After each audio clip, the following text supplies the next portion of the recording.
Surat Mumbai Delhi express highway પર માંગરોળ નજીક ગમફાર અકસ્માત, ઉભેલા વાહનમાં આઈસર ઘૂસી જતા ચાલકનું મોત।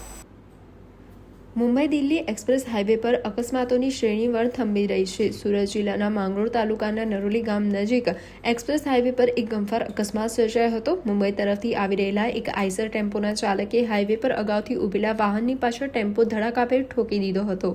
આ અકસ્માત એટલો ભયાનક હતો કે આઈસર ટેમ્પાના આગળના ભાગનો ભૂસકટો બોલાઈ ગયો હતો। ઘટના સ્થળે જ ટેમ્પા ચાલકનું ગંભીર ઈજાઓને કારણે કરુણ મોત નીપજ્યું હતું, જ્યારે ટેમ્પોમાં સવાર ક્લીનર કંડક્ટરનો આબાદ બચાવ થયો હતો। બનાવની જાણ થતાં જ આસપાસના લોકો એકઠા થઈ ગયા હતા।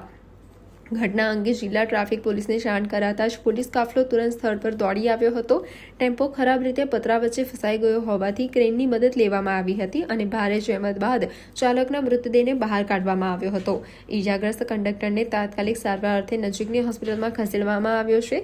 પોલીસે મૃતદેહને પોસ્ટમોર્ટમ અર્થે મોકલી આગળની કાયદેસરની કાર્યવાહી હાથ ધરી છે। આ ઘટનાને પગલે એક્સપ્રેસ હાઈવે પર થોડા સમય માટે વાહન વ્યવહાર ખોરવાયો હતો, જેને પોલીસે પૂર્વવત કરાવ્યો હતો।